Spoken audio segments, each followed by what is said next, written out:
Streptococo y neumocistis. Ya, entonces, antes de comenzar, les voy a pasar el pretest, como siempre, para que puedan resolverlo. Ya, está programado para 8 a 10 minutos, más o menos.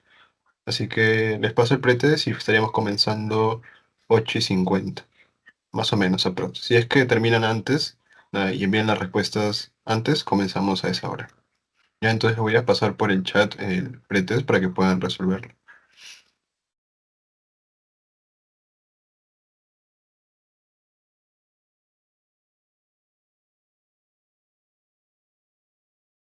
Listo, chicos. Entonces ahí les pasé el pretest por el chat. Por favor, respóndanlo para poder comenzar con la clase del día de hoy. Vamos a comenzar de una vez. Todos han salido muy bien en su pretest, así que imagino que ya deben estar bien informados con respecto al tema de hoy, así que más que todo va a ser un recordaris, ¿no? A modo de repaso para su examen que ya está próximo, que es mañana, si no me equivoco. Así que, bueno, vamos a comenzar una vez para que puedan seguir repasando más tarde, ¿no? Entonces, voy a compartir para poder comenzar.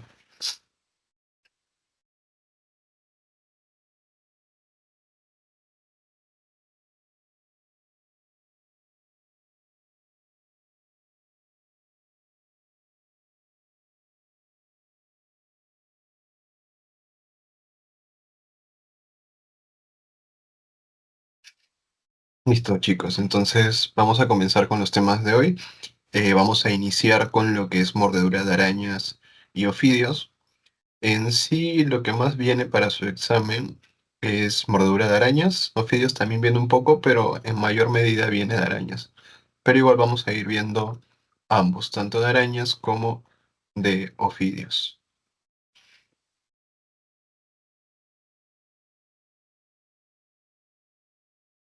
Bueno, entonces, como les comentaba, vamos a comenzar con lo que es mordedura de arañas. En este caso, vamos a ver que las arañas en sí pertenecen pues a una misma familia, ya que vendría a ser, digamos, los arácnidos.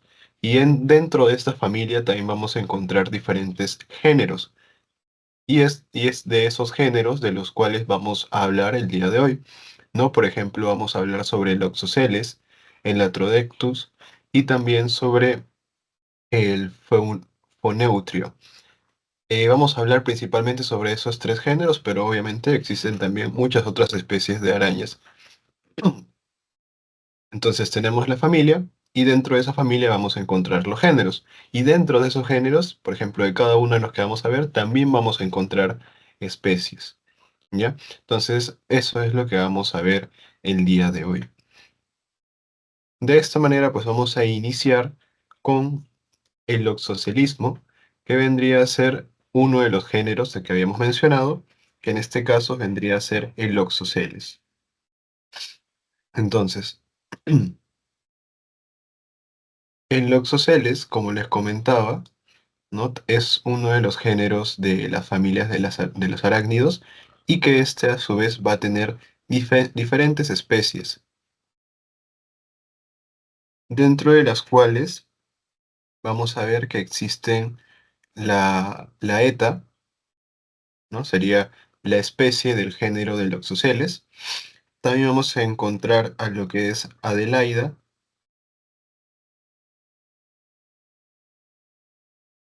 y también Hirsuta. ¿Cuál es la que vamos a ver principalmente? Vamos a ver principalmente a la ETA, que es, digamos, la más frecuente.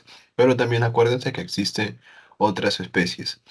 Por ejemplo, vamos a ver aquí, tenemos esta arañita de aquí que vendría a ser una Loxoceles en general, ¿no? Y esta de aquí, que vemos aquí, vendría a ser la Loxoceles laeta, ¿ya?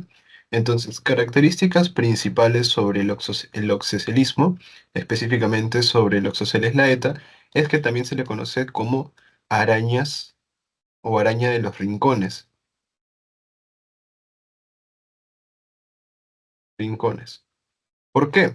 Porque va a ser una araña intradomiciliaria, ¿ya? Es una araña intradomiciliaria.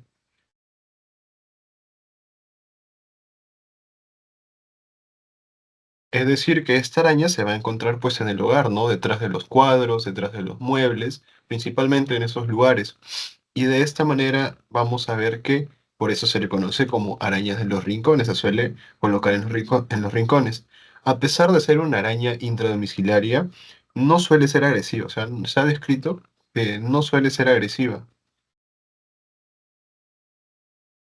Pero ¿qué pasa? Obviamente cuando, digamos, se siente en peligro, pues ahí sí va a comenzar a defenderse, ¿no? A través de la mordedura. Pero en sí, como tal, el oxoceles no suele ser agresiva. Entonces, si ven en un caso clínico en general ya en un futuro, cuando ven un paciente que diga que en el hogar ha mordido, entonces piense del oxoceles, ¿no? Sobre todo en los exámenes les gusta poner eh, paciente que estuvo en su hogar refiere una mordedura de araña, ¿no? Entonces ahí pueden ir pensando principalmente pues del oxoceles, que como ya vimos pues es intradomiciliaria y también pues se le conoce como la araña de los rincones, ¿no? Eso es de forma inicial, pues, ¿no? Eh, vamos a ver pues entonces sobre el oxoceles en general. Con respecto a la fisiopatología, vamos a ver que toda la patogenia, toda la afectación, digamos, del organismo, ¿por qué se va a dar? Va a ser principalmente por la mordedura, por la mordedura que va a contener el, el veneno, ¿ya? Entonces, en la mordedura, pues va a inocular lo que es el veneno y es este veneno el que va a desencadenar toda la sintomatología, todo el cuadro clínico que vamos a ir viendo. Dentro del veneno, este va a estar compuestos por diferentes sustancias, por ejemplo, proteasas, va a estar compuesto por fosfatasas, ¿no?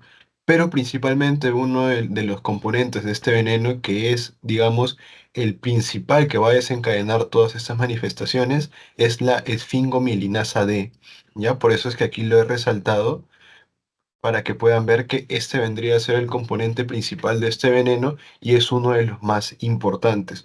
¿Por qué? Porque la esfingomilinasa D tiene una característica.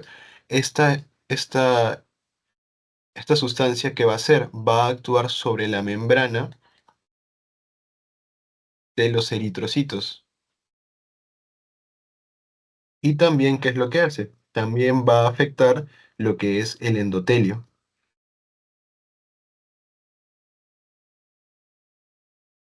¿Ya? Entonces, esa es la característica de esta esfingomilinasa. Afecta tanto la membrana eritrocítica, por lo que puede generar destrucción de los eritrocitos o los hematíes, y por otro lado, también afecta el endotelio. En sí, digamos que dentro de la patogenia, ¿qué es lo que produce principalmente todo este veneno? Va a producir vasculitis. ¿Se acuerdan que en la clase pasada estábamos hablando un poco sobre leptospirosis y la vasculitis también era una de las causas de toda la sintomatología que habíamos visto? Acá es algo parecido. Este veneno también va a generar vasculitis, pero más que todo por este compuesto que es la esfingomilinasa D, ¿ya? Entonces, esta esfingomilinasa D va a generar pues esta vasculitis. Por lo tanto, la vasculitis también puede producir lo que es edema, luego hemorragia y finalmente puede producir necrosis. Entonces, todo eso es lo que puede generar este veneno y por eso es importante poder estudiarlo. Entonces, recuerden que dentro de la fisiopatología, el veneno, dentro de sus componentes principales, tenemos al esfingomilinasa D, que actúa sobre la membrana del eritrocito y también sobre el endotelio. ¿No? Si actúa sobre la membrana del eritrocito y los destruye, ¿qué va a producir? Hemólisis, ¿no? Por eso vamos a ver dentro de las manifestaciones clínicas que la producción de anemia puede ser a causa de esto y también, por ende, la presencia de ictericia. Pero esto ya lo vamos a ir viendo dentro de la clínica. Y justamente como les decía, dentro de la clínica tenemos dos formas, una forma y otra forma. La primera forma vamos a ver que es la forma cutánea, que es la más frecuente. Por eso acá lo pongo entre paréntesis, 90% va a estar dado solo por la forma cutánea. Esta forma cutánea vamos a ver que se presenta alrededor de, dentro de las 24 a 48 horas, pero tiene, digamos, una progresión algo lenta. En este caso, ¿qué es lo característico de la forma cutánea? Es que inicialmente, ¿qué se va a presentar? Se va a presentar dolor, edema y eritema. ¿Ya? Entonces, inicialmente, eso es lo que se va a presentar en la forma cutánea. Luego, a las 24, aproximadamente 48 horas, se puede producir, digamos, focos de hemorragia y también de isquemia, a lo que se le va a conocer como placa livedoide, o también conocida como placa marmórea. Entonces, la placa livedoide o marmórea se va a producir a las 24 y 48 horas, hasta un poco después incluso, y que va a estar característico, pues zonas de isquemia y zonas de hemorragia. ¿Ya? Luego también se puede producir lo que son ampollas, flictenas, y finalmente se puede producir lo que es una escara necrótica, que ahorita eso lo vamos a ver en las imágenes, ¿no? Entonces, como les comentaba, pues acá podemos ver, ¿no? Inicialmente son las ampollas que se van a formar, ¿no? Aproximadamente se pueden formar a las 48, 24 horas, ¿no? En este caso en la imagen se menciona que es a los 2 días, o sea, 48 horas, se van a formar eso, ¿no? Se va a formar las ampollas que vemos. Luego, a las 36 horas, vamos a ver que en algunos pacientes se puede formar esto que vemos aquí, que vendría a ser la placa livedoide o marmoria, porque vamos a encontrar pues zonas de hemorragia, también zonas de isquemia. Y finalmente tenemos a la escara necrótica, que esto ya es después de 8 días, ¿no? Después de más de una semana, vamos a ver que ya se comienza, digamos, a cicatrizar inicialmente, formando lo que es una escara necrótica. Entonces, eso es lo que vamos a encontrar en la forma cutánea, y eso es lo que va a presentar la mayoría de los pacientes, ¿no? El 90%. Dolor inicialmente, dolor, edema, tumefacción, eritema en la zona de la mordedura, y posteriormente se puede formar lo que es la placa livedoide, ¿no? Y ya luego de una semana o un poco más se puede formar ya la escara necrótica. Pero también tenemos otro caso en el cual se puede formar o se va a desarrollar lo que es la forma cutáneo visceral. En este caso, la forma cutáneo visceral, digamos que ya es un poco más grave. ¿Por qué? Porque aquí ya hay alteración sistémica. Aquí ya vamos a poder encontrar que el paciente puede estar anémico, o sea, va a haber una anemia. Vamos a ver que también puede haber ictericia, puede haber cianosis, hematuria incluso, trastorno del estado de conciencia, y también se puede producir lo que es una insuficiencia renal aguda. ¿Y esto por qué? Anemia inicialmente, ¿por qué? Porque habíamos mencionado pues que este veneno, específicamente es este compuesto que es la esfingomilinasa, que hacía sobre la membrana eritrocítica, pues la destruía. Por lo tanto, que producía una hemólisis, ¿no? Intravascular de los eritrocitos. De esta manera, si están muriendo los eritrocitos, ¿qué me puede producir? Pues una anemia, ¿no? En este caso, por hemólisis. Si se está destruyendo los eritrocitos, se está liberando mayor cantidad de bilirrubina indirecta. Por lo tanto, esto puede producirme una ictericia, ¿no? Por aumento de la bilirrubina indirecta, ¿no? Cianosis igual, porque como hay destrucción de los eritrocitos, va a haber menor disponibilidad para poder transportar el oxígeno, y esto puede producir una hipoxia tisular, ¿no? Entonces también se puede presentar en ciertos casos cianosis. Si se dan cuenta es porque está habiendo una mayor afectación sistémica. Entonces el cuadro ya no es solo cutáneo, ya no solo hay una afectación al lugar de la mordedura, sino que ya se está desarrollando un cuadro más grave, ¿no? Hematuria igual, también se puede presentar, y trastorno del estado de conciencia igualmente, ¿no? Y la insuficiencia renal aguda, ¿por qué? Porque dentro de la fisiopatología también mencionamos que la vasculitis al final me podría producir una necrosis. En este caso me podría generar lo que es una necrosis tubular, ¿no? Y esto pues va a condicionar que se pueda prestar lo que es la insuficiencia renal aguda. Por esto es que el oxocelismo, específicamente la forma cutánea visceral, se puede producir lo que es una insuficiencia renal aguda. Entonces, tu paciente que te dice que tiene una mordedura, ¿no? En el hogar, tú ya piensas en los coceles. ¿Y qué le vas a pedir? Pues le puedes pedir un examen de orina para ver si es que no está afectada la función renal. También le vas a pedir, obviamente, un hemograma para ver, pues, la anemia, le vas a pedir bilirrubinas, etcétera, ¿no? Pero lo principal, pues, no es eso. Pedir para ver si está anémico, si tiene un aumento de las bilirrubinas y si tiene insuficiencia renal aguda. Ya, entonces eso es lo más característico del Oxoceles. Acuérdense que en sí no es una araña tan agresiva, se va a presentar sobre todo intradomiciliaria, en los lugares donde se pueda, digamos, esconder, o sea, como rincones, por eso se le llama araña en los rincones, es decir, en las esquinas de los muebles, ¿no? En las esquinas de los techos, tal vez, o detrás de los cuadros, ¿no? Ahí se puede encontrar a esta araña, ¿no? Sobre todo la especie de la ETA es la que va a ser la más frecuente. Acuérdense que en la fisiopatología vamos a encontrar a la esfingomilinasa D, ¿no? La cual es importante porque va a afectar lo que es la membrana del eritrocito, producción de hemólisis, y también va a afectar el endotelio, ¿no? Y todo esto va a contribuir a que se dé una vasculitis, ¿no? Finalmente, de la vasculitis puede producirse una necrosis.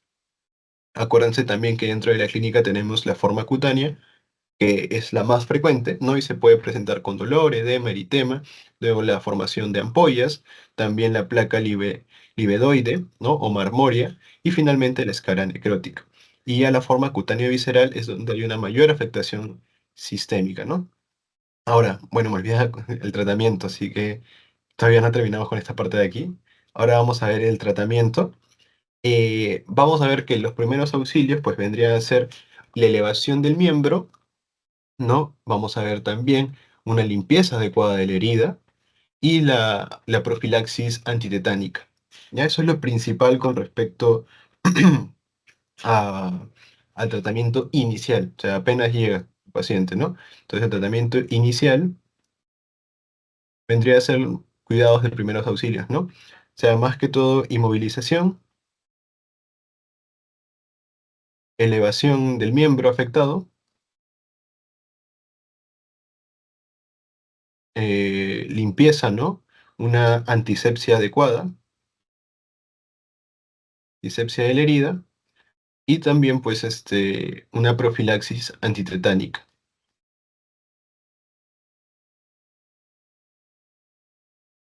Ya eso es lo principal, o sea, es digamos lo que debes hacer inicialmente. Acá también tenemos un cuadro bastante interesante donde nos muestra tanto lo que es o bueno, parte de la fisiopatología de lo que hace el veneno, como también pues qué medicamentos, qué fármacos podemos utilizar para poder bloquear, digamos, esa vía, ¿no? Por ejemplo, aquí tenemos que el veneno de Loxoceles, como les comentaba, tenía proteasas, peptidasas, etcétera, pero uno de los principales era la esfingomilinasa D, ¿verdad? Que era lo que producía lo que habíamos ya mencionado con anterioridad. En este caso, esta esfingomilinasa, bueno, los componentes de sí, puede producir un aumento de las selectinas, y este aumento de las selectinas va a aumentar lo que es la quimiotaxis de los neutrófilos que van a pasar a los tejidos, y esto puede producir una lesión dermonecrótica.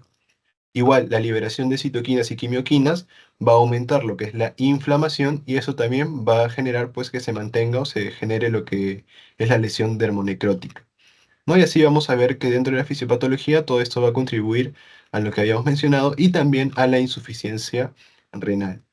Entonces, dentro de el tratamiento, uno de ellos pues es los corticoides. ¿Por qué? Porque ayuda a disminuir lo que es la inflamación, y esto, por lo tanto, ayuda a disminuir la lesión dermonecrótica.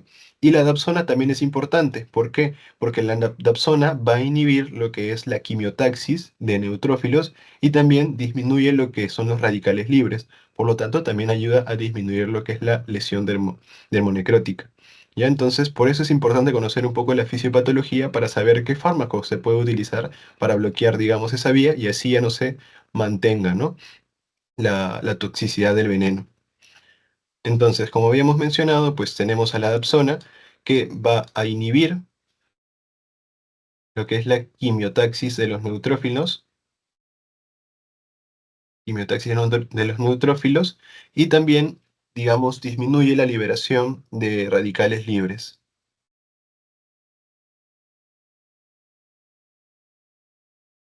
Por su parte, la colchicina también tiene un mecanismo de acción muy similar y este también ayuda a reducir lo que es la progresión de la necrosis cutánea. Entonces disminuye necrosis, en otras palabras, ¿ya? Disminuye lo que es la necrosis cutánea, o sea, su progresión. También se le suele utilizar lo que es la clorfenamina, porque la clorfenamina ayuda a disminuir lo que es el edema y también un poco a disminuir el dolor. Los corticoides, como ya vimos, ayuda a disminuir pues la inflamación. Y esto también va a contribuir a la progresión o a disminuir la progresión de la necrosis cutánea. Antibióticos, ¿por qué? Más que todo se utilizan antibióticos como profilaxis, al igual que la vacuna antitetánica. ¿Por qué? Porque estamos viendo que hay una herida expuesta, por lo tanto pueden colonizar ciertas bacterias gram positivo sobre todo, y este puede generar una sobreinfección de la herida, ¿no? Por eso es que se suele dar lo que es una profilaxis antibiótica, más que todo con amoxicilina, ¿no? Más ácido clavulánico. No, amoxicilina más ácido clavulánico. Y finalmente tenemos el tratamiento quirúrgico. ¿Ya el tratamiento quirúrgico en qué consta? Consta más que todo en una escarectomía.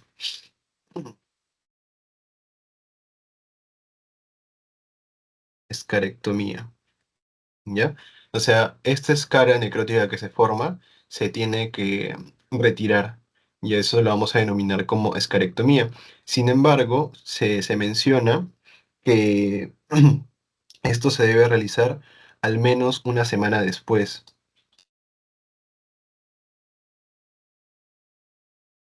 Una semana después. ¿Por qué? Uno, porque se menciona que cuando hay un retiro, una escarectomía precoz o temprana, esto se asocia a mayor morbimortalidad. Eso se menciona pues en la literatura, ¿no? Por eso es que se recomienda que la escarectomía se realice una semana después. Entonces, eso es lo que respecta al tratamiento, inicialmente, como ya les mencioné, ¿no? Medidas de primeros auxilios, inmovilización, elevación del miembro afectado, antisepsia y profilaxis antitetánica.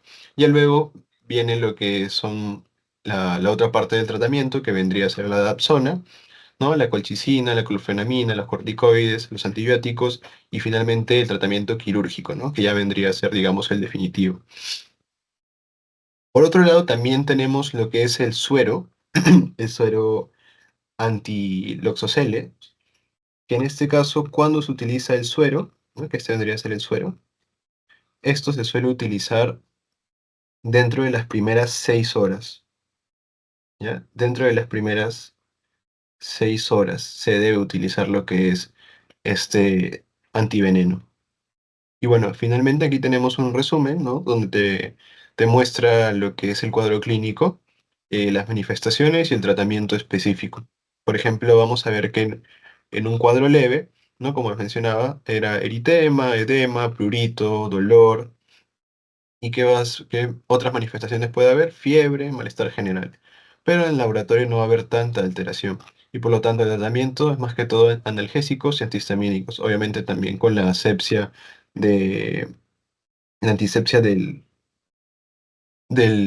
la parte afectada, ¿no? Igual la inmovilización y la profilaxis antitetánica. Ya cuando es un cuadro clínico moderado, aquí ya puede haber necrosis, puede formarse lo que es la placa livedoide y ya hay un mayor dolor, ¿no? En este caso, dentro de las manifestaciones clínicas también puede haber asociarse diarrea, mialgia, rash, etcétera. Y ya hay ciertas alteraciones del laboratorio, como por ejemplo aumento de los leucocitos y neutrofilia sobre todo, ¿no? El tratamiento, bueno, también se puede utilizar lo que son corticoides e igual, ¿no? El tratamiento es con compresas frías, antisépticos locales, etc. Y ya un cuadro grave, cuando ya hay una placa libeloide, bueno, que lo han puesto mal, libeloide extensa, ya debe haber en este caso manifestaciones como palidez, ictericia, o sea, ya hay un compromiso mucho más sistémico, y ya hay oliguria o anuria, es decir, que ya podría estar yendo el paciente hacia una insuficiencia renal, ¿no? Entonces, esto sería, digamos, compatible con lo que es una cutáneo visceral, por así decirlo, y leve moderados vendría a ser como cutáneo, ¿no? Y el tratamiento específico es con el suero, ¿no? Las primeras 6 horas. Y finalmente el tratamiento complementario, como habíamos mencionado, pues la prednisona, ¿no? Corticoide para poder disminuir la inflamación, y también las compresas frías antisépticos locales, ¿no? Y bueno, eso es un resumen que podemos ver de la inflamación, pero en general, pues es con lo que habíamos mencionado. Se puede utilizar dapsona, colchicina, clorfenamina, corticoides, antibióticos como profilaxis, y quirúrgico ya es el tratamiento definitivo, ¿no? Que consiste en la escarectomía. Ya, chicos, entonces eso es esta primera parte con respecto a al loxocelismo, ¿ya? Y ahora vamos a pasar a hablar sobre el latrodectismo.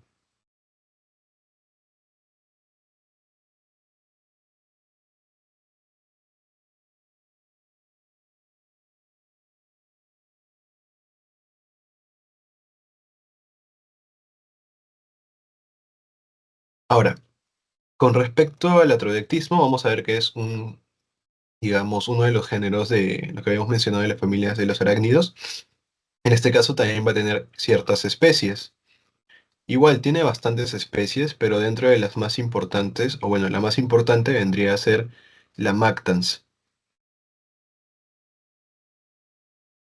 ya que es, digamos, la que presenta mayor número de casos, ¿ya? Y es la más frecuente en sí. Entonces, vamos a ver que esta también es conocida como la viuda negra,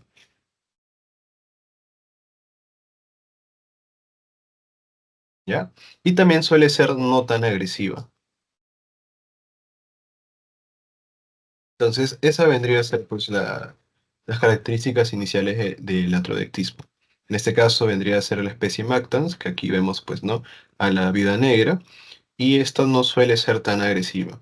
Igual vamos a ver que la fisiopatología va a estar dada por el veneno, que en este caso, dentro de esos componentes, como vemos, hialuronidasa, ácido de amino butírico, ¿no? Vamos a ver que el principal en este caso, así como el anterior era lo que habíamos visto, en este caso es la trotoxina, la alfa-latrotoxina.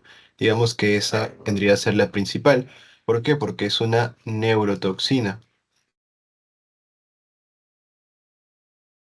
¿no? Como habíamos visto en el oxocelismo, este estaba más relacionado con lo que era la membrana de los eritrocitos, está más relacionado con lo que es la afectación endotelial, pero en este caso el atrodectismo, esta latrotoxina específicamente es una neurotoxina, o sea, va a haber, digamos, una afectación a nivel del sistema nervioso, ¿no? ¿Qué es lo que va a pasar? Lo que va a ocurrir es que va a actuar sobre las terminaciones sensitivas, ¿no? En la parte del lugar de la mordedura, pero también afecta lo que es la sinapsis neuromuscular, ¿no? En este caso, va a aumentar la liberación de neurotransmisores colinérgicos, ¿no? Y también eh, adrenérgicos. Más que todo lo que va a hacer, pues, es lo que va a producir algo similar a lo que es el tétanos, que ahorita vamos a ver dentro de las manifestaciones clínicas, ¿no? Entonces, su afectación neurotóxica, más que todo, va a generar, pues, espasmos musculares, y también puede generar rigidez muscular.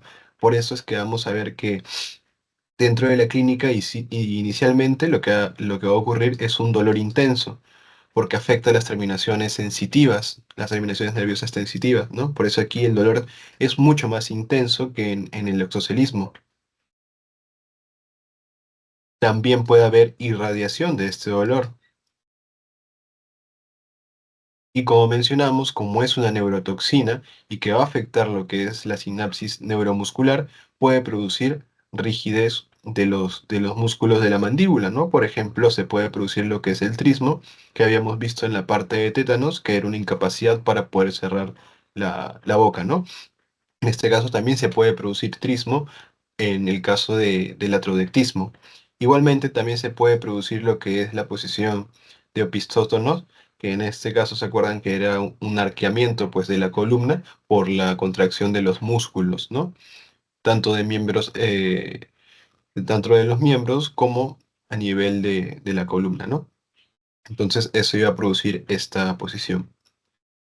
Bueno, en resumen, como podemos ver, a diferencia de lo que es el oxocelismo, latrolectismo está más relacionado con afectación neuronal, no, del sistema nervioso, mejor dicho.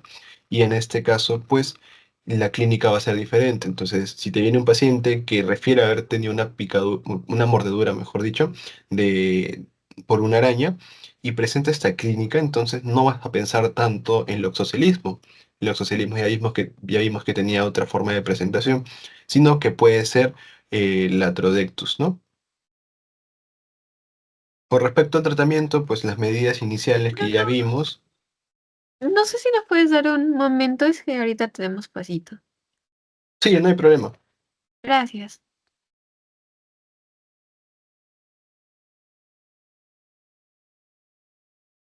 Me avisan cuando acaben, por favor. Listo, chicos. Entonces, continuamos.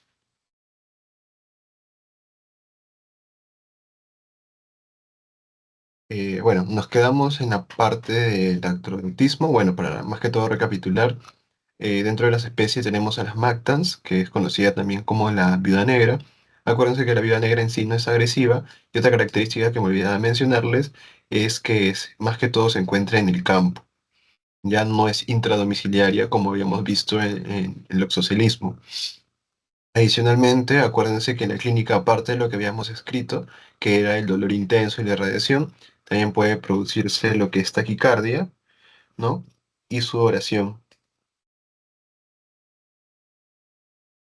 Y recuerden también, pues, que a diferencia del oxocelismo, este es más neurotóxico, ¿ya? O sea, tiene una neurotoxina que va a generar todo esto, los que son los espasmos musculares, el trismo, la posición de opistótonos, etcétera. Entonces ahí ya tienen una diferencia bastante marcada entre el actrodectismo, ¿no? Y el loxocelismo. El loxocelismo te produce más que todo anemia, digamos, ¿no? Te produce más afectación cutánea, ¿no? En este caso el latrodectismo también te produce esa afectación cutánea, pero más que todo está direccionada a nivel de lo que es las terminaciones nerviosas, ¿no? Sobre todo en la sinapsis o en la unión neuromuscular. Con respecto al tratamiento, pues inicialmente, como ya habíamos mencionado en los primeros auxilios, es elevación del miembro afectado, eh, limpieza de la herida, ¿no? Una buena limpieza de la herida, y también se le debe realizar lo que es la profilaxis antitetánica, ¿no?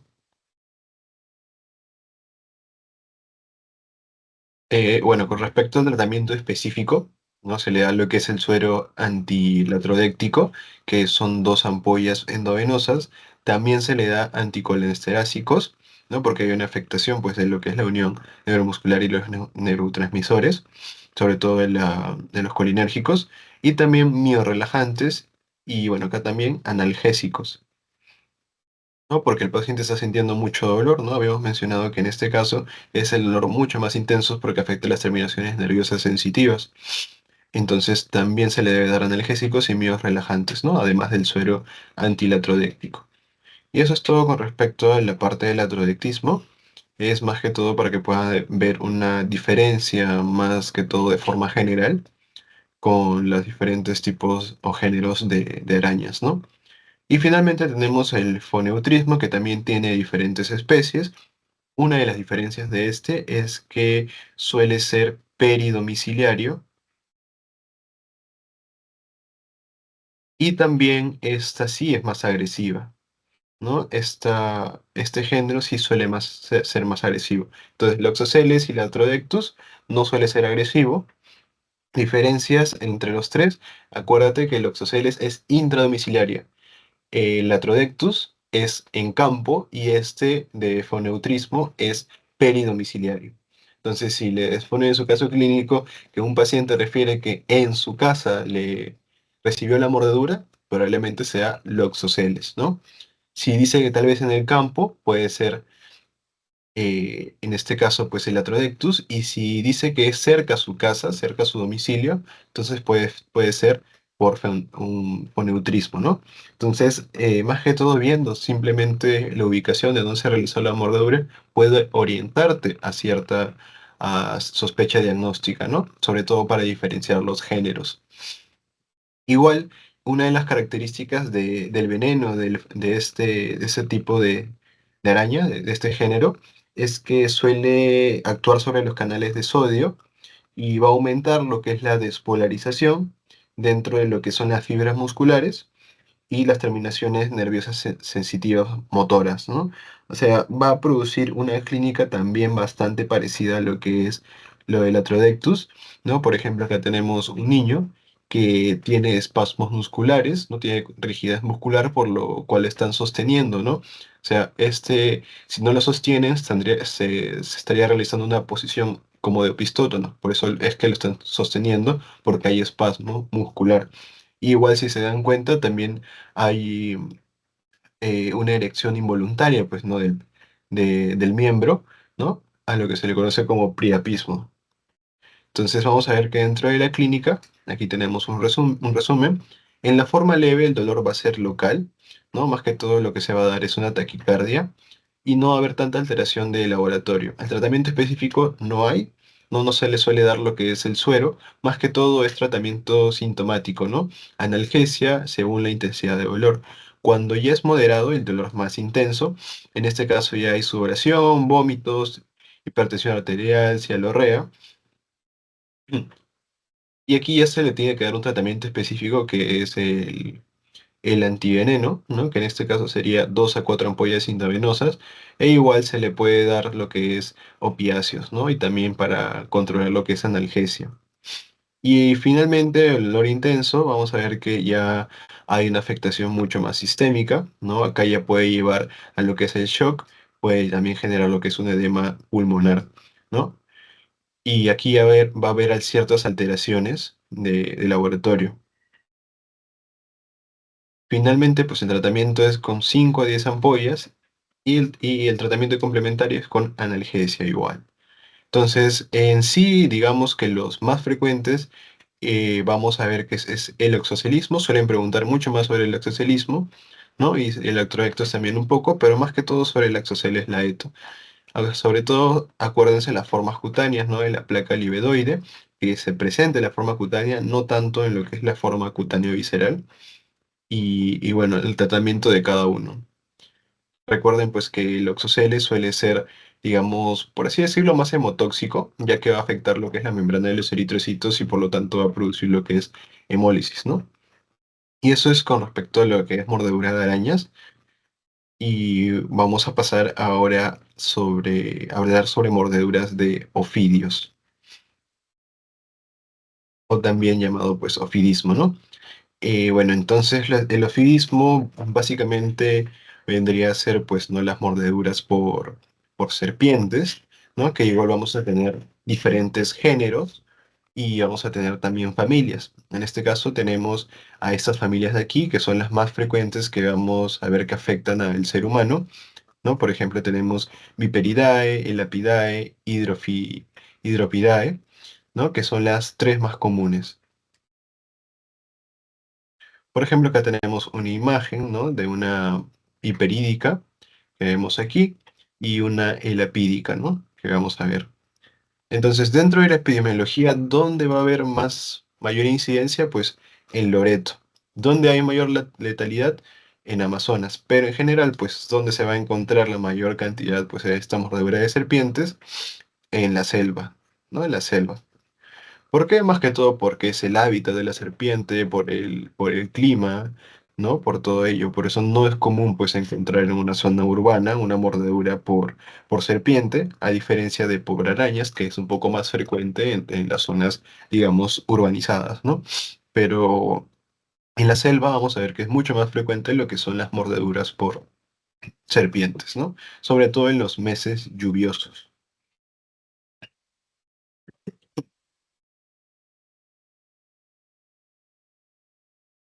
Y dentro de los más frecuentes vamos a ver que El género Bob Drops es uno de los más frecuentes.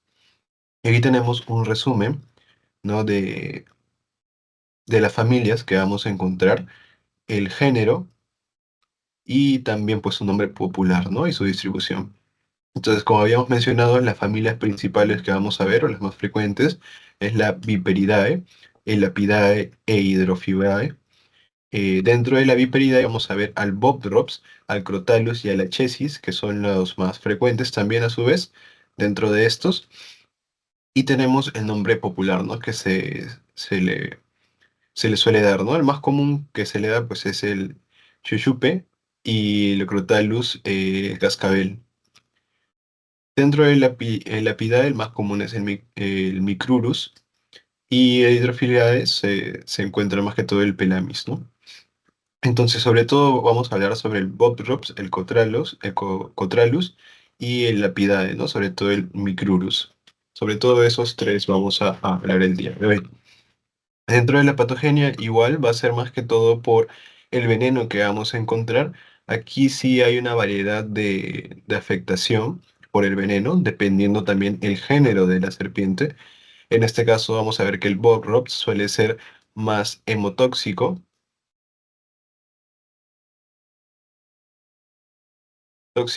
y el Cotralus suele ser más neurotóxico. Digamos que esa es una de las principales diferencias que vamos a ver. El Bob acuérdense, es más hemotóxico y el Crotalus suele ser más neurotóxico.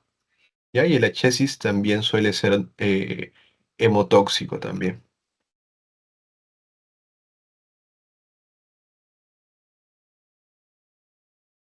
Con respecto a la clínica, vamos a ver algunos de ellos, por ejemplo, el accidente botrópico, es decir, por el Bob va desde un cuadro leve hasta un cuadro grave. Inicialmente las manifestaciones van a ser, pues las manifestaciones de una herida cutánea, ¿no? Más que todo por la mordedura de esta serpiente. Vamos a ver que dentro de las manifestaciones tenemos edema, eritema, dolor discreto, ¿no?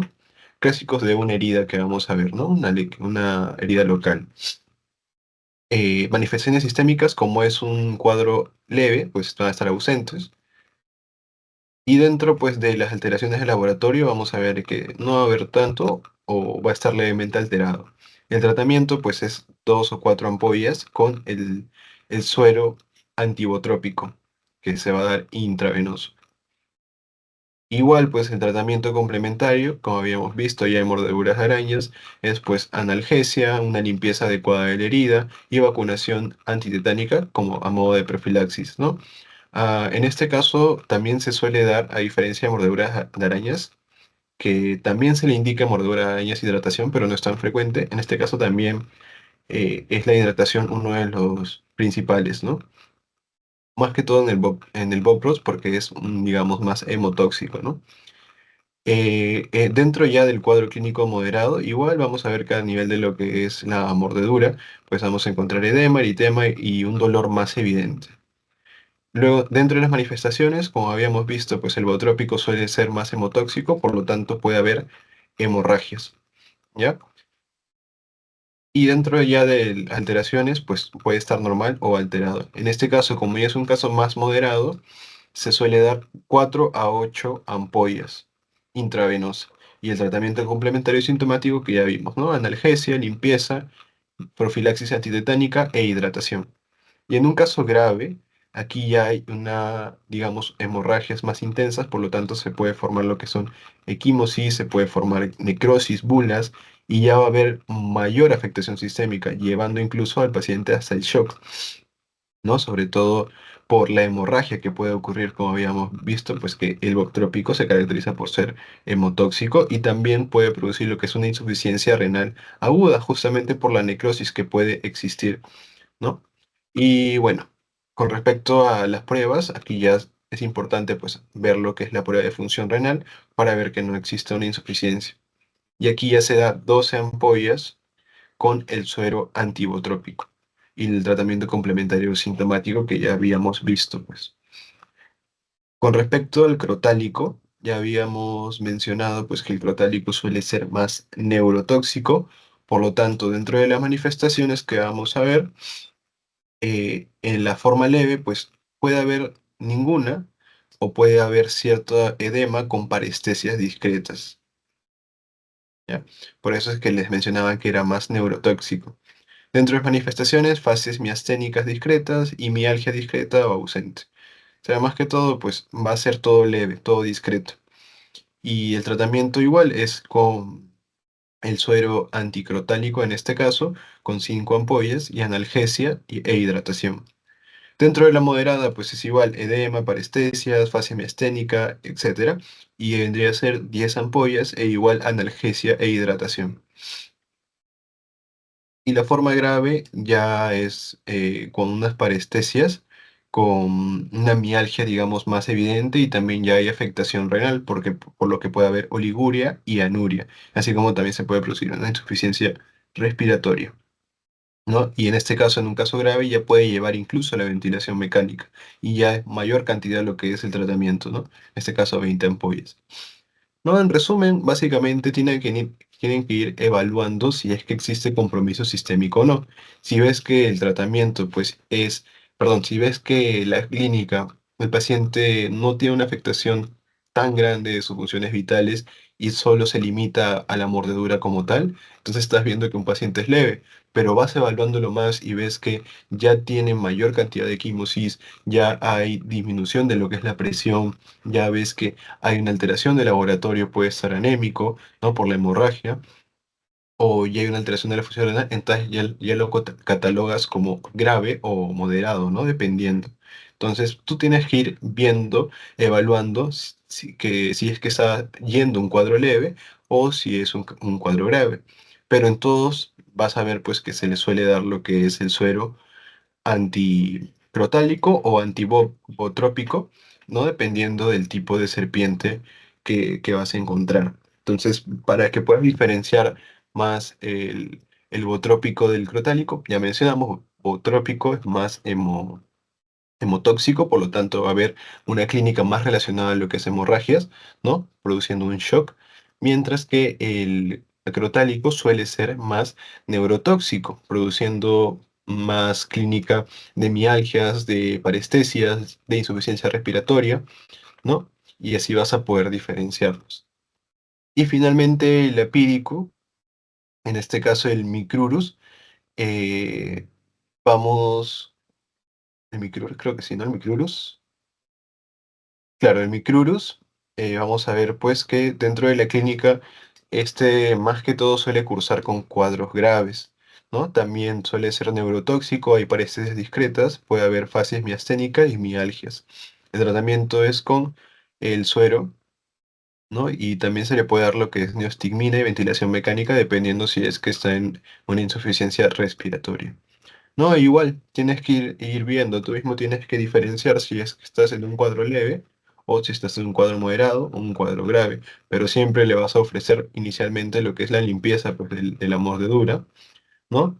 Y una hidratación correcta, así como analgesia, ¿no? Más que todo tratar sintomáticamente, dependiendo pues del cuadro, ¿no?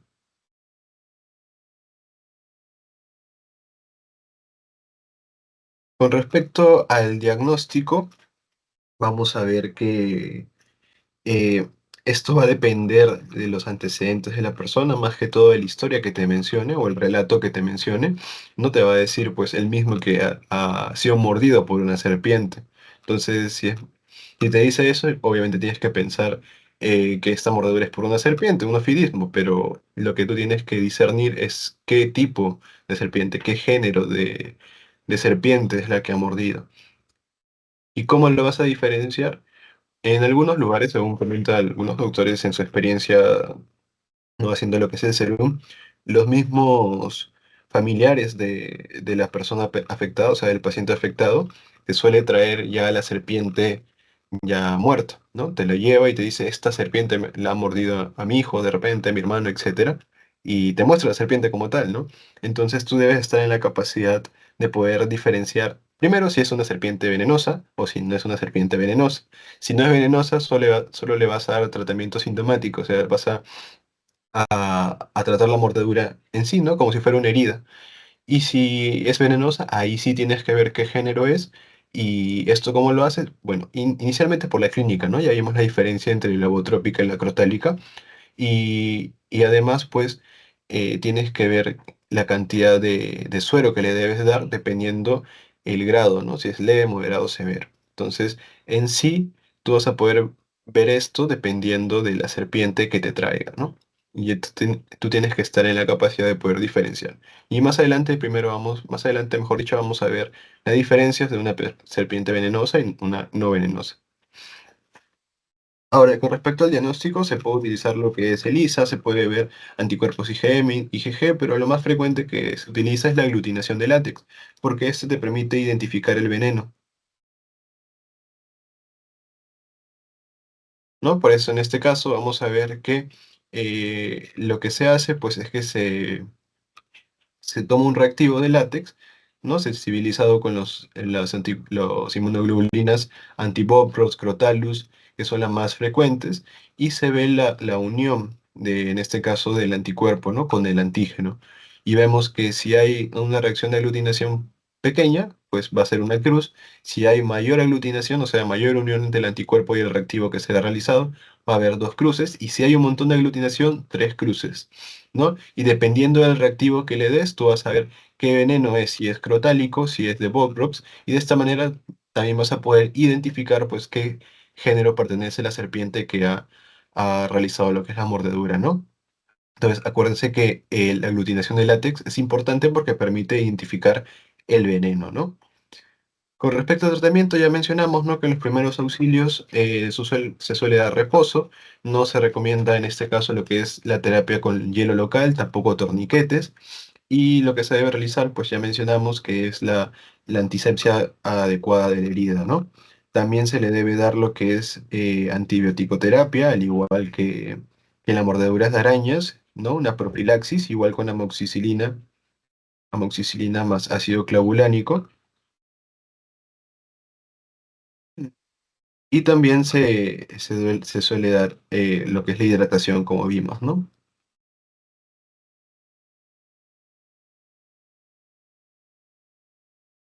Entonces, ese es el tratamiento más que todo. Igual tienen que tener en cuenta lo que es el suero. Y esta es lo que les mencionaba, ¿no? Las diferencias entre una serpiente venenosa y una no venenosa. En el caso de la venenosa, vamos a ver que la cabeza suele ser triangular, mientras que en la no venenosa suele ser redonda. Igual la pupila suele ser elíptica, ¿no? Suele ser elíptica, mientras que en la no venenosa suele ser más ovoide. Y la cola en la venenosa suele ser más gruesa y es más corta, y en la cola larga, perdón, en la no venenosa suele ser la cola más larga y más delgada, ¿no? Entonces, de esta manera tú vas a poder identificar si se trata de una serpiente no venenosa o si es una serpiente venenosa, y ya luego vas a ver, dependiendo de la clínica y dependiendo en la prueba de aglutinación de látex, si es de qué género de la serpiente venenosa pertenece, ¿no? Y de esta manera vas a poder plantear tu tratamiento, tu plan de trabajo, de acuerdo al grado que presente el, el paciente, ¿no? Si es un cuadro leve, moderado o severo.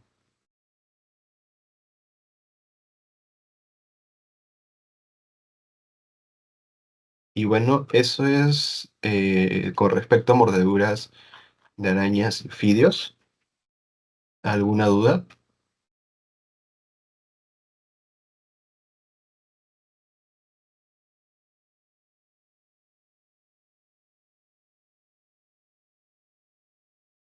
Oh, claro.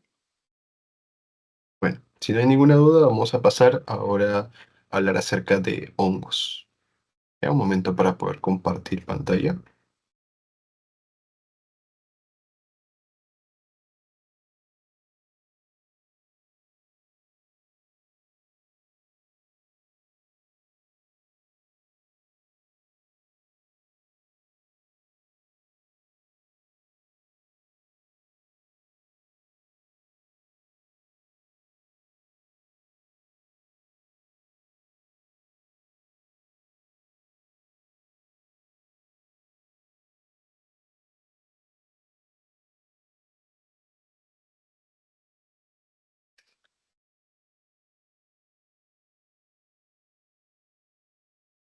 Listo.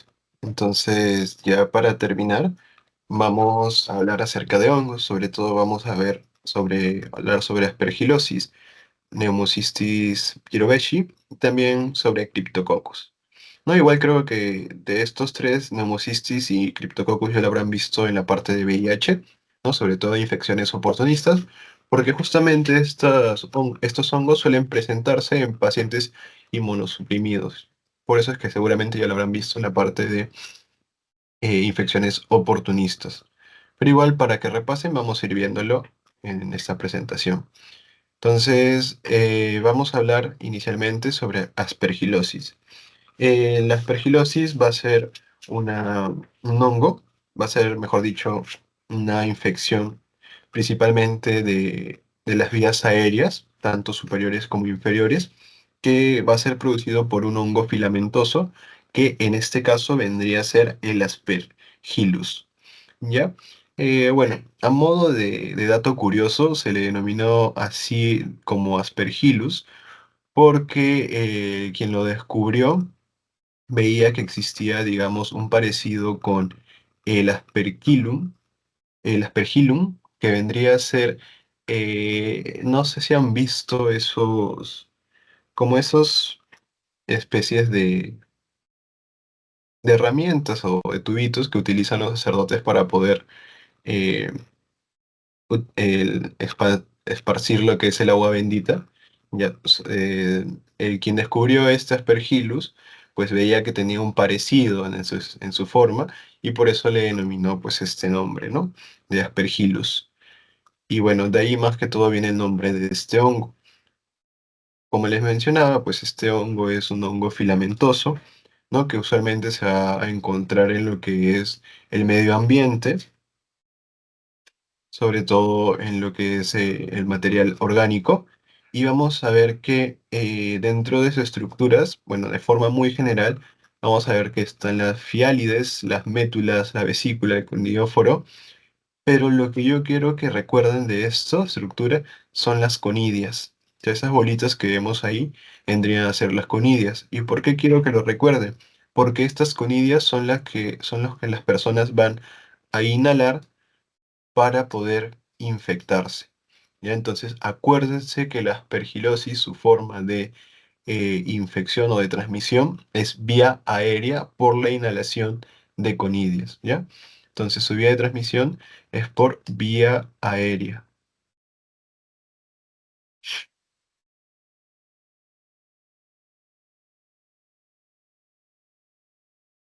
Una característica también de la aspergilosis es que tiene un espectro clínico bastante amplio, que va desde una sinusitis, desde una afectación cutánea, hasta la formación de un aspergiloma, hasta la formación de una enfermedad mucho más invasiva, e incluso puede diseminarse al sistema nervioso central.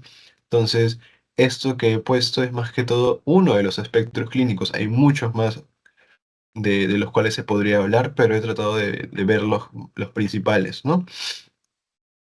Igualmente, el Aspergillus tiene diferentes especies, tiene un montón de especies, de las cuales tres son las principales o las más comunes que vamos a encontrar. En este caso, pues, como les mencionaba, dentro del espectro clínico encontramos, ¿no? Por ejemplo, la forma invasiva, tenemos la sinusitis y la infección de vías respiratorias y la forma cutánea. En la forma invasiva, vamos a ver que la especie más frecuente es el Aspergillus fumigatus, ¿no? Así que si es que les pregunta en su examen cuál de las especies de Aspergillus está más relacionada con la enfermedad invasiva, es el Aspergillus fumigatus. En el caso de sinusitis y de vías respiratorias, está más relacionado con el Aspergillus flavus. Y las formas cutáneas están tanto relacionadas con el Aspergillus niger y también con el flavus.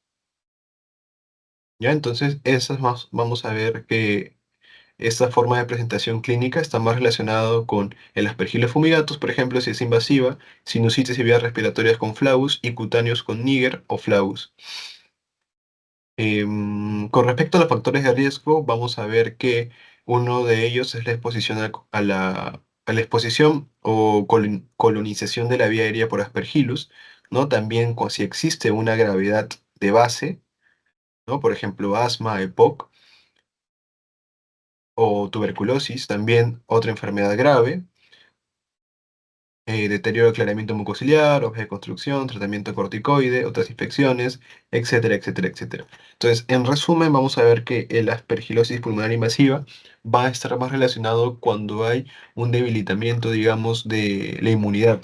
Entonces, cuando hay ciertas situaciones donde hay una deficiencia de la inmunidad, por ejemplo, que tengas una patología de base o que tengas otra enfermedad grave como VIH que te genere una inmunosupresión, o incluso el tratamiento corticoide, con corticoides crónico, también puede producir una, digamos, inmunosupresión, ¿no? Entonces, todas aquellas afectaciones que generen pues un debilitamiento de la inmunidad va a ser un factor de riesgo para poder desarrollar lo que es una aspergilosis, ¿ya? Entonces, hay que tomar también eso en cuenta. Ahora, con respecto a la clínica, ¿no? Vamos a ver pues que, como les mencionaba, el espectro clínico del aspergilos es bastante amplio.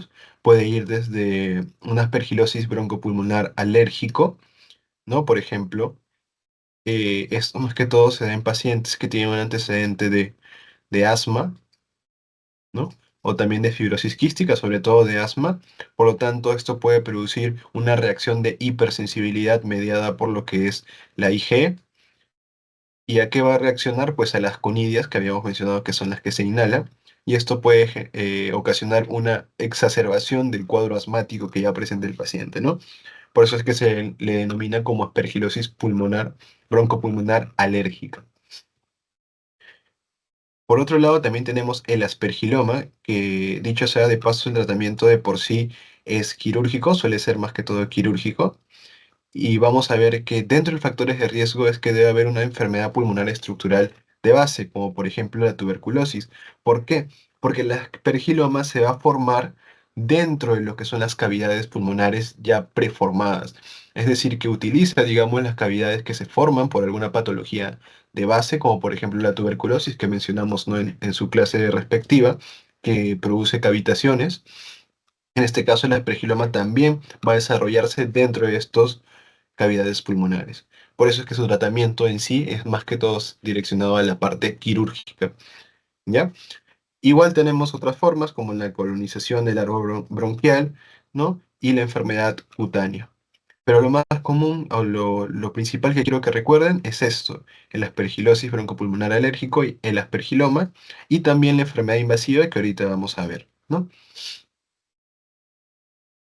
De igual forma, pues dentro de la enfermedad del sistema nervioso central, vamos a ver que se puede dar lo que es por una diseminación hematógena, que en sí, bueno, no es tan común. Usualmente la aspergilosis suele estar más restringida a lo que es el pulmón, ¿no? O bueno, en las vías respiratorias en sí, tanto superiores como inferiores, pero también puede haber afectación del sistema nervioso central, ¿no?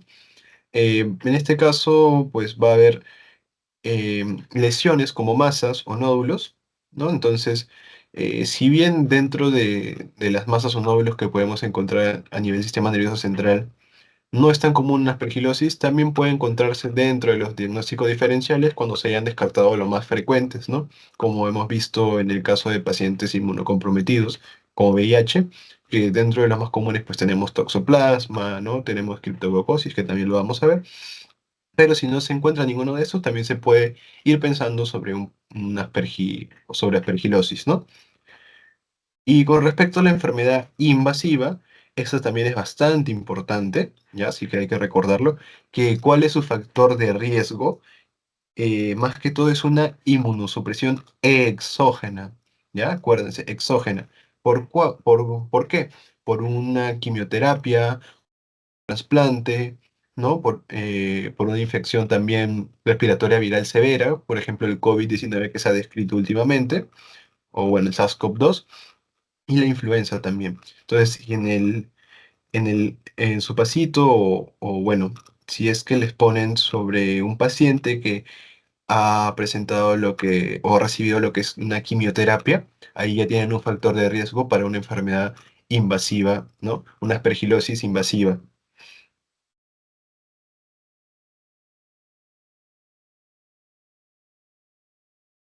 Con respecto al diagnóstico, vamos a ver que básicamente tiene, digamos, tres pilares.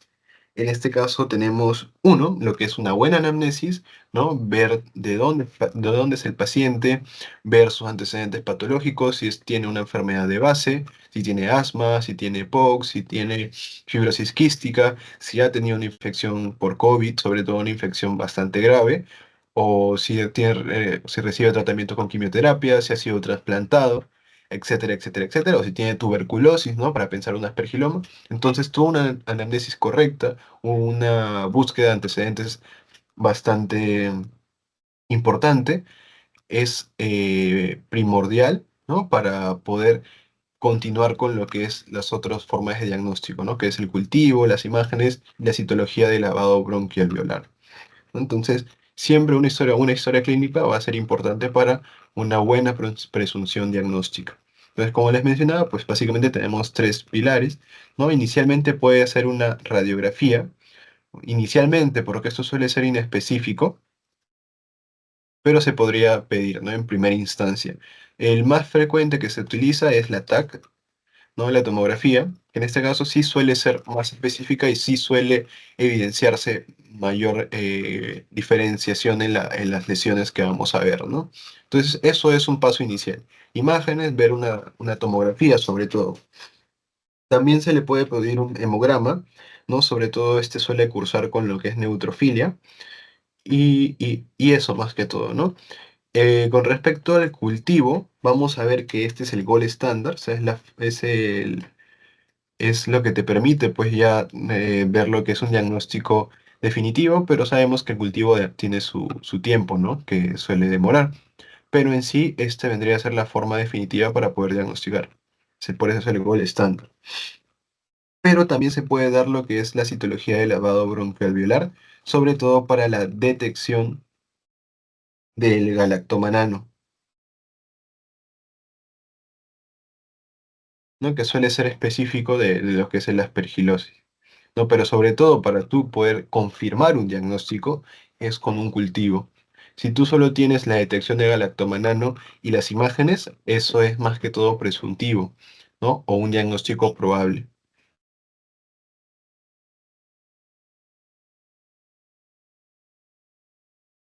Entonces, diagnóstico, buena historia clínica, imágenes con ciertos signos, hallazgos radiológicos que vamos a ver, cultivo, que vendría a ser el diagnóstico definitivo o para confirmar, y también el lavado bronquialveolar o la detección serológica también de galactomanano para poder identificar, ¿no? Entonces, como les mencionaba, las imágenes también son muy importantes en este caso, sobre todo la tomografía, porque vamos a encontrar ciertos hallazgos que pueden ser bien característicos de lo que es la aspergilosis.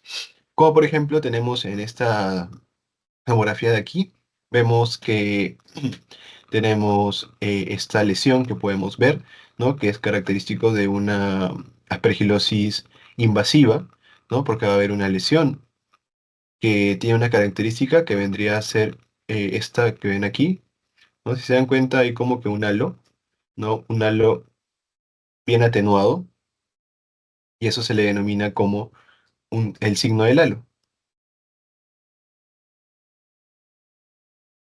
O sea, vendría a ser un realce, ¿no? Que digamos rodea lo que es la lesión, que está un poco atenuado, ¿no? No es tan brillante. Se dan cuenta, esta parte de aquí es mucho más brillante que esta parte de aquí, ¿no?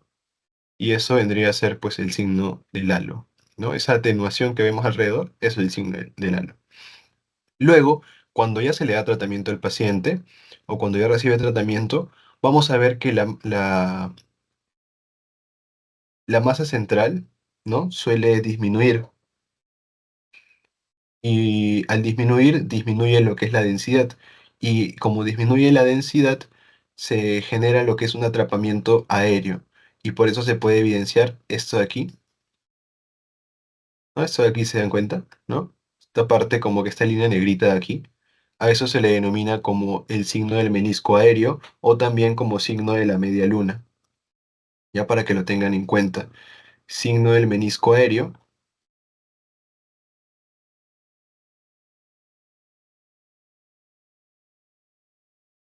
o media luna. Entonces ahí tienen dos signos característicos que vamos a poder encontrar en lo que es la aspergilosis invasiva.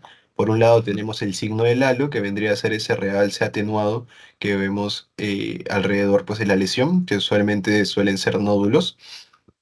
Y cuando ya hay un tratamiento, vemos que puede haber una necrosis a nivel de la parte central de la lesión y esto va a condicionar que disminuya la densidad y esto va a generar pues a su vez que hay un atrapamiento aéreo, como vemos aquí, ¿no? Esa línea negrita que vemos ahí es el atrapamiento aéreo y es lo que se denomina como el signo del menisco aéreo o también como signo de la media luna. Por lo tanto, si les ponen un caso clínico que se encuentre el signo del halo, ya pueden ir pensando sobre aspergilosis. O si se les pone el signo de menisco aéreo o media luna, también pueden pensar sobre aspergilosis, sobre todo el aspergilosis invasiva.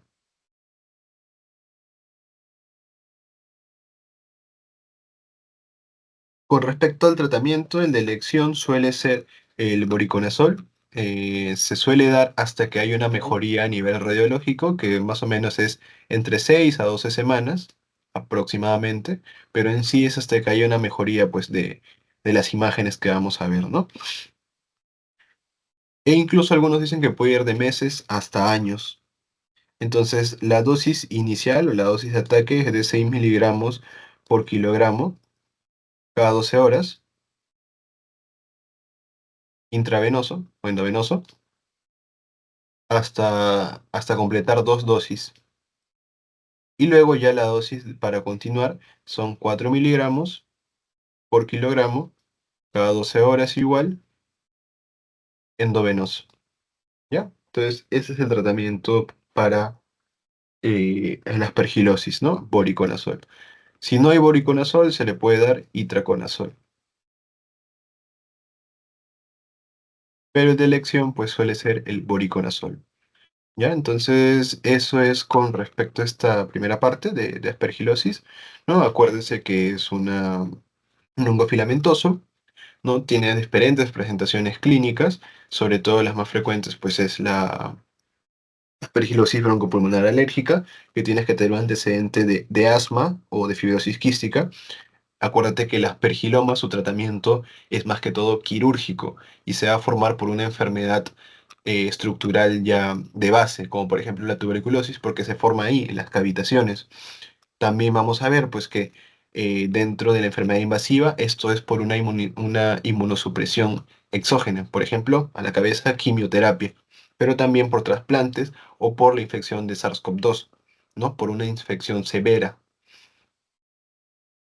El diagnóstico, ya sabes, una buena historia clínica, imágenes con hallazgos específicos que vamos a ver, cultivo, ¿no? Como es el gol estándar, y citología o detección del galactomanano serológico, ¿no?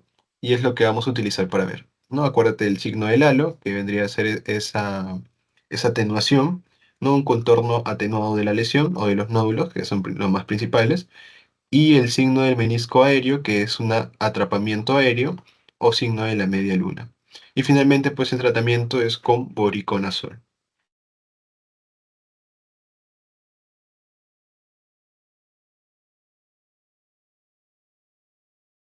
Ahora vamos a hablar vamos con neumocistis. Vamos a hablar ahora acerca del neumocistis jirovecii. Este neumocistis jirovecii antes se le conocía como un protozoo. O sea, antes se creía que era un protozoo.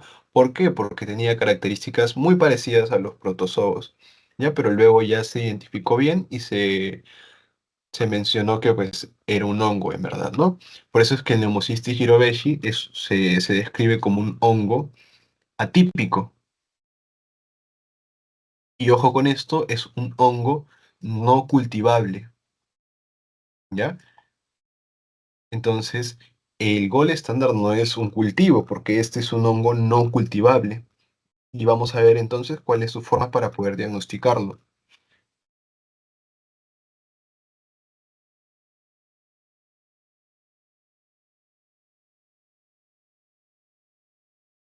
Ahora, con respecto al Pneumocystis jirovecii, vamos a ver que en sí este hongo va a estar restringido a lo que es las vías aéreas, específicamente a nivel de los pulmones, Ya no se ha descrito que tenga cierta afectación por otros órganos, se suele decir que está más relacionado con lo que son los pulmones.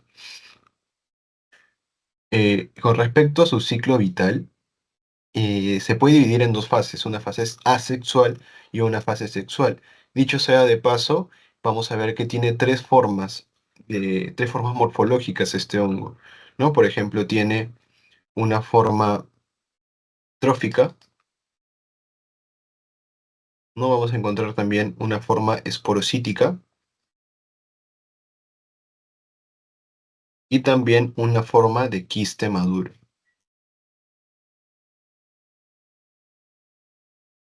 ¿Ya? Entonces vamos a ver que la forma de transmisión es también por la inhalación, ¿no? De las levaduras. En este caso vamos a ver que la forma sexual tenemos a la forma trófica, la cual va a comenzar a replicarse y para eso lo va a hacer a través de mitosis, ¿no? Y se va a comenzar a multiplicar, a replicar.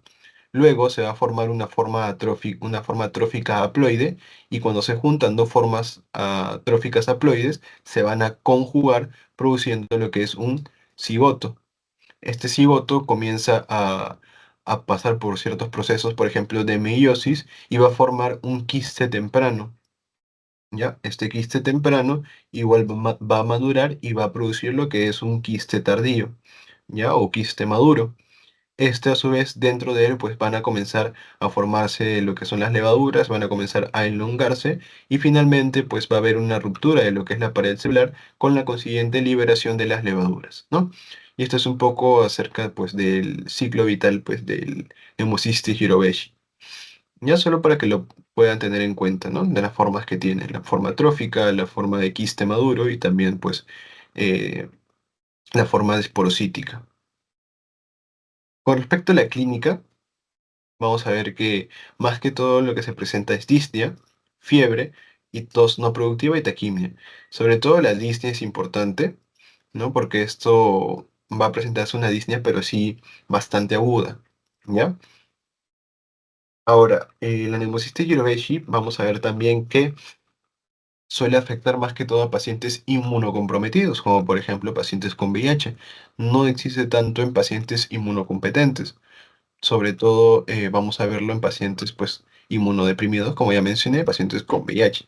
Igual que lo habían visto en la parte de infecciones oportunistas, es muy parecido a lo que vamos a ver ahora, ¿no? Entonces, con respecto al diagnóstico, vamos a ver que es disnea, fiebre, tos no productiva, taquimia, y también se suele asociar a candidiasis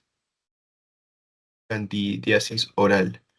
Por eso es que si les ponen en su caso clínico, paciente con disnea, con tos, con taquipnia y pertenece a muguet oral o tiene muguet oral, mejor dicho, que vendría a ser una candidiasis oral.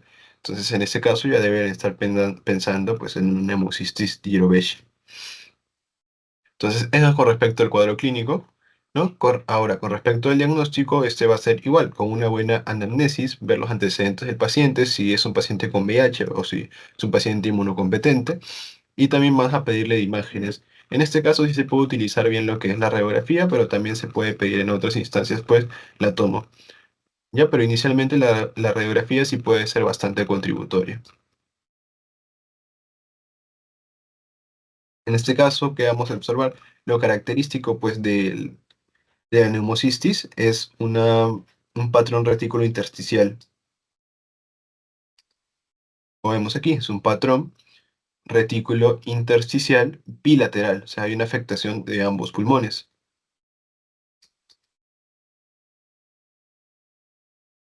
Intersticial bilateral difuso. Ya eso es lo característico o los hallazgos más característicos del Leumocistis jirovecii. No vamos a ver un patrón retículo intersticial bilateral difuso. Ahora, con respecto al diagnóstico, también vamos a apoyarnos del laboratorio, ¿no? Se suele observar lo que es hipoxemia, ¿no? Eso también es característico del Leumocistis, suele asociarse a hipoxemia, y también se puede pedir lo que es el DHL, ¿no? Esto es importantísimo.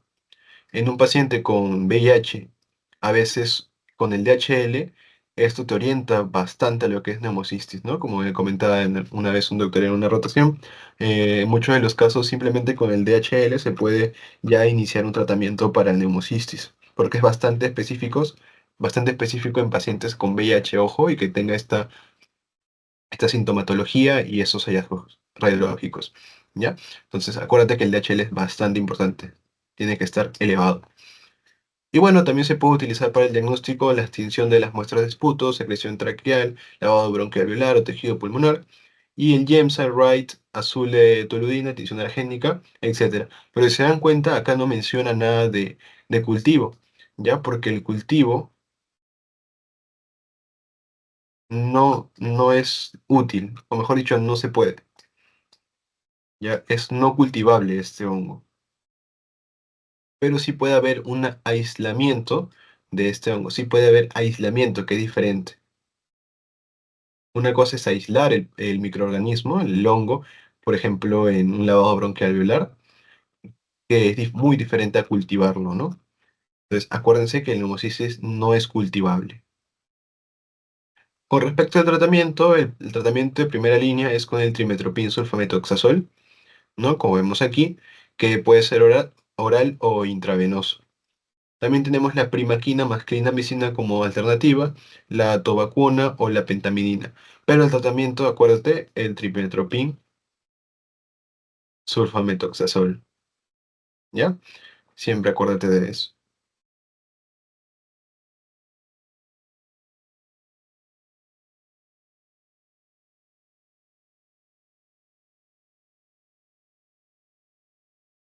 Y finalmente, vamos a hablar acerca del criptococos.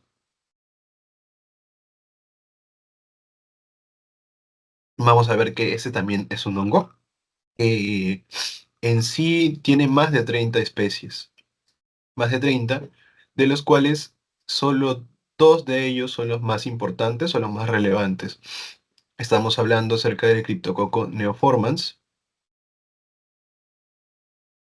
y también vamos a hablar acerca del Cryptococcus gattii.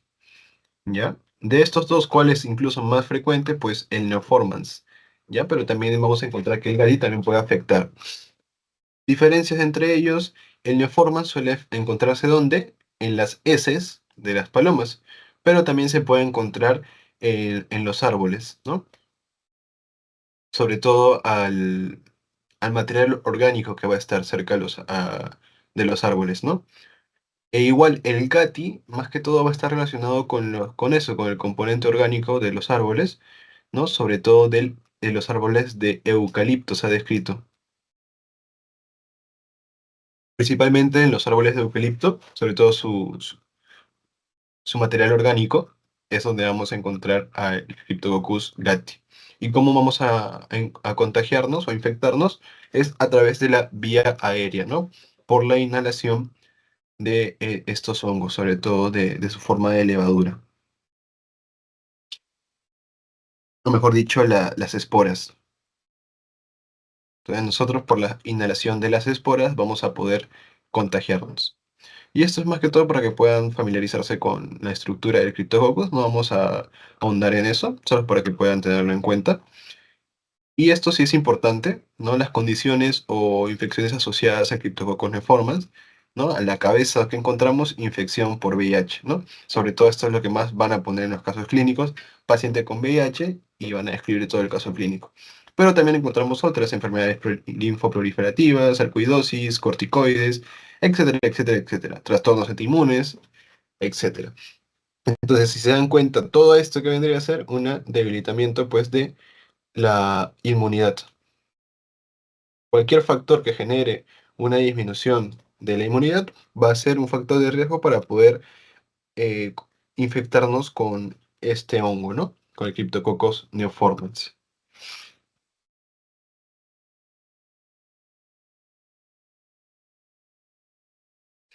Entonces, acá está una imagen que nos muestra un poco la forma de transmisión de lo que es el criptococo. Como mencionamos, ¿no? El neoformans está más relacionado con lo que es las heces de las aves, mientras que el GATI está más relacionado con lo que son los árboles, sobre todo los de eucalipto que ya mencionamos, ¿no? Igual en la forma en menor medida también puede estar relacionado con los árboles, pero principalmente el de las aves es lo que está de más relación, ¿no? Entonces vamos a ver una inhalación de las levaduras, ¿no? De las esporas, en este caso de las basidiosporas, y estos van a llegar a nivel de los alvéolos pulmonares, ¿no?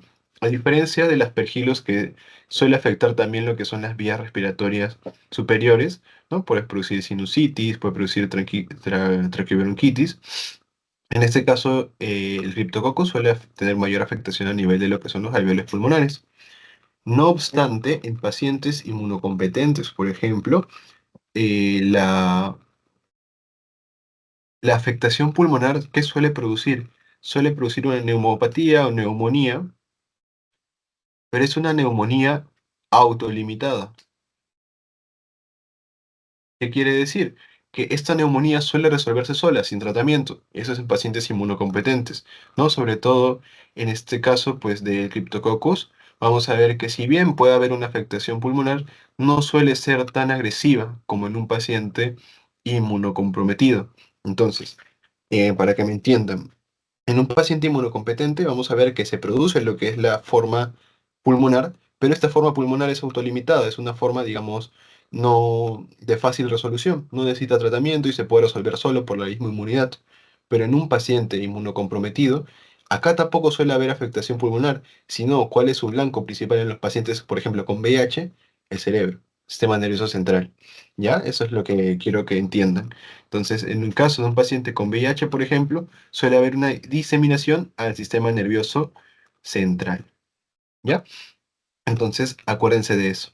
Paciente inmunocompetente suele tener una neumonía, pero esta se suele autolimitar, por lo tanto, es asintomático. Tu paciente ni siquiera sabía que lo tenía, sino que puede, no sé, le piden una radiografía y puede ver ese hallazgo, ¿no? Incidental. Dentro de la clínica, igual como les mencionaba, suele ser asintomático, pero ya en pacientes pues que tal vez puedan desarrollar cierta cantidad de síntomas, puede haber disnea, puede haber fiebre, tos no productiva, dolor torácico parecido a lo que es la neumocistis, ¿no? Pero esta puede ser la clínica que vamos a encontrar. No, dentro de los hallazgos vamos a ver que se puede encontrar un nódulo, ¿no? Un nódulo de criptococo que en este caso, miren, como menciona aquí en la leyenda de la imagen, vemos que es un paciente anteriormente sano, asintomático, ¿no? Que presenta un nódulo en el pulmón derecho. Entonces, como les mencionaba, pues esto suele ser autolimitado, esta afectación pulmonar en pacientes inmunocompetentes, que en este caso previamente sano, o sea, inmunocompetente, suele ser una clínica sintomática y los hallazgos pueden ser de repente porque le pidieron una radiografía para algún trabajo, para presentar algo, de repente le pidieron eso y encontraron ese nódulo, ¿no? Pero el paciente estaba bien, estaba sintomático, estaba sano, ¿no? Y no presentaba ninguna clínica, digamos, de preocupación adicional. Eso es lo que les quería mencionar, pues, ¿no? Que usualmente suele ser autolimitado o se resuelve por sí mismo, ¿no? Pero, ¿qué ocurre en el paciente con VIH? En el paciente con VIH, ¿dónde es más la afectación? La afectación suele ser más a nivel del sistema nervioso central, ¿no? Principalmente cerebro. Entonces, las manifestaciones en los pacientes con VIH, sobre todo en los pacientes que tienen una inmunidad bastante afectada, es decir, un CD4 bajo, ¿no? En este caso, ahí es donde se va a presentar pues esta infección oportunista, ¿no? ¿Por qué oportunista? Porque toma la oportunidad de que el paciente está débil para poder infectar. Por eso se les denomina más que todo infecciones oportunistas. Dentro de las manifestaciones clínicas vamos a ver que se puede presentar lo que es fiebre, cefalea, náuseas, vómitos, meningismo, fotofobia, etcétera, etcétera, etcétera. Lo principal que quiero que vean aquí, lo voy a resaltar, es el aumento de la presión intracraneal. ¿Ya? Y vamos a ver que cuando se hace lo que es la punción lumbar, suele haber lo que es un aumento de la presión de apertura mayor de 20 centímetros de agua. ¿Ya? Eso es característico. Si tienen un paciente con VIH que está presentando cierta clínica neurológica y cuando le realicen lo que es la punción lumbar y ven una presión de apertura mayor a 20, sospechen de Cryptococcus. Esto es característico de Cryptococcus, que suele aumentar lo que es la presión intracraneal, ¿ya? Acuérdense de eso, muy bien. Y bueno, ¿cómo vamos a ver en las imágenes? En las imágenes vamos a ver pues los criptococomas, que usualmente en este caso van a estar a nivel de lo que son los ganglios basales. Ya eso suele ser su lugar de afectación, los ganglios basales. Y también en algunos casos puede producir lo que es un aumento del tamaño de los ventrículos o puede producir también una hidrocefalia obstructiva. Eso también se puede presentar en los pacientes con criptococos a nivel del sistema nervioso central. Entonces recuerden, pues el aumento de la PIC es bastante importante al momento de tener tu diagnóstico presuntivo. Entonces, el diagnóstico, ¿con qué se va a realizar? Se va a realizar con tinta china, ¿no? Que es de baja sensibilidad, y lo principal es el antígeno criptococócico. Ya esto es más sensible a nivel ¿de dónde? El sistema de líquido cefalorraquídeo. ¿Ya? Ahí se puede determinar lo que es el antígeno, el criptococócico. El citoquímico del líquido cefalorraquídeo a veces suele ser normal, ¿no? No hay cierta afectación, o bueno, no te suele demostrar algo en específico, suele ser normal en muchos casos. Entonces, el diagnóstico definitivo es con cultivo, ¿ya? El cultivo es el diagnóstico definitivo, pero también puede ser útil lo que es el antígeno criptococócico, ¿ya? Eso también es bastante utilizado. Finalmente, el tratamiento vamos a dividirlo en tres fases, una fase de inducción, una fase de consolidación y una fase de mantenimiento. En la fase de inducción vamos a ver que lo que se utiliza es la anfotericina B, ya la anfotericina B más flucitocina. Eso es lo que se suele utilizar, pero en muchos casos no hay flucitocina y solo se suele utilizar lo que es anfotericina B, pero en sí es ambos, ¿ya? Eso es una fase de inducción. Vemos que se da anfotericina B. Ya en una fase de consolidación se da fluconazol 400 miligramos vía oral o endovenoso cada 24 horas por 8 semanas. Y ya la fase de mantenimiento es fluconazol también, pero en menor dosis, 200 gramos por vía oral durante al menos un mes. Y le vas a seguir dando tratamiento hasta que exista un aumento de CD4, ¿no? En el caso del paciente con VIH es donde se presenta pues, esto principalmente del sistema nervioso central. Y vas a seguir dándole hasta que haya un aumento de CD4.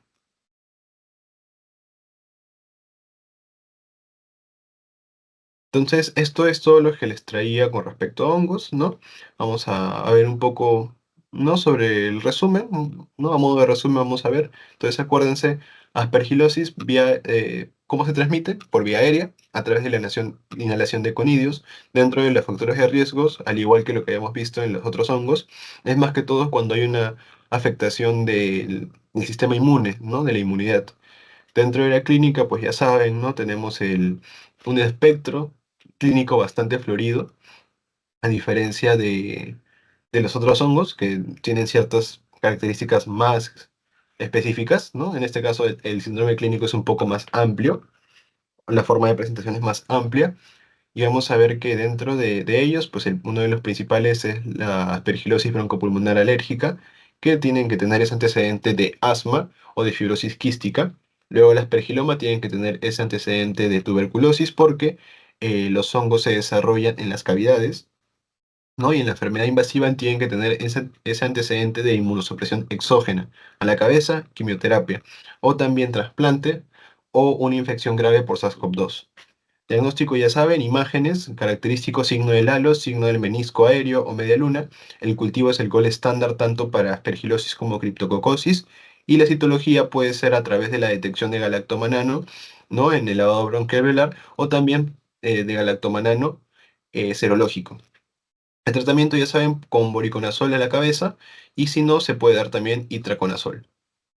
Pneumocystis jirovecii, acuérdense que es un hongo atípico, no es cultivable, es característico, no se puede cultivar, por eso es que se le consideraba antes como un protozoo, ¿no? Tiene diferentes estructuras morfológicas, por ejemplo, la trófica, esporocítica y quiste maduro. Dentro de la clínica, pues disnea, fiebre, tos no productiva, y esto es importante, acuérdense, ¿no? Los pacientes suelen presentar lo que es muget oral o candidiasis oral. El diagnóstico igual, con una buena anamnesis, viendo bien los antecedentes, imágenes y pruebas de laboratorio. Dentro de las imágenes que se puede utilizar, radiografía, ¿no? Inicialmente puede dar un patrón retículo intersticial bilateral difuso que es característico de este hongo, ¿no? Pero no solo basta eso para poder hacer el diagnóstico. Que se pide también en laboratorio, suele cursar con hipoxemia y también con DHL aumentado, ¿no? ¿Se acuerdan que les mencioné el DHL, que es bastante importante, ¿no? También lo vamos a poder ver. Y el cultivo, como ya mencioné, no se puede, pero lo que sí se puede hacer es aislar el hongo en un lavado bronquialveolar, por ejemplo, ¿no? El tratamiento es con trimestoprim sulfametoxazol a la cabeza de primera línea, pero también se puede utilizar pentamidina, atovaquona o primaquina más clindamicina. Finalmente, el criptococo, ya vimos que hay dos especies que van a afectar principalmente al ser humano, que es el Cryptococcus neoformas y el gatti. Neoformas vamos a encontrarlos en las heces de las aves, mientras que el gatti más que todo en el material orgánico de los árboles, sobre todo el árbol de eucalipto. Dentro de la clínica o de la forma de presentación tenemos una presentación pulmonar, que en este caso, como ya les mencioné, en pacientes inmunocompetentes no suele haber tanta afectación, suele producirse lo que es una neumonía en la mayor cantidad de casos, pero esta suele ser autolimitada. En pacientes con VIH o inmunocomprometidos, ahí sí suele haber una afectación, pero a nivel del sistema nervioso central. ¿Y qué vamos a encontrar principalmente dentro de las alteraciones? Un aumento de la PIC, de la presión intracraneal, por un aumento de la presión de apertura cuando se está realizando lo que es la punción lumbar. Dentro de las imágenes podemos utilizar lo que es una resonancia magnética, donde vamos a ver los criptococomas que más que todos van a estar en los ganglios basales, pueden generar también aumento del tamaño de los ventrículos, o también puede producir una hidrocefalia obstructiva. Diagnóstico, vamos a ver qué es con el antígeno criptococócico en líquido cefalorraquídeo, también se puede utilizar lo que es la tinta china en líquido cefalorraquídeo, pero el cultivo es el diagnóstico definitivo, ¿no? Y el tratamiento es con anfotericina B inicialmente, luego de mantenimiento y de consolidación es con fluconazol. Algo que me olvidaba mencionarles es que neumocistis jirovecii puede presentarse con neumotórax espontáneo, ¿ya? Acuérdense.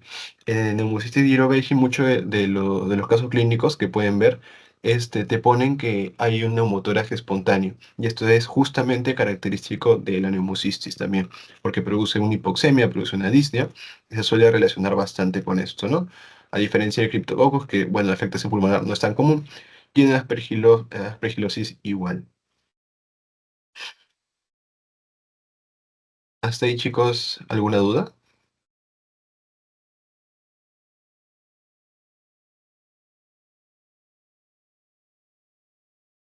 Yo tengo una consulta. ¿Sí?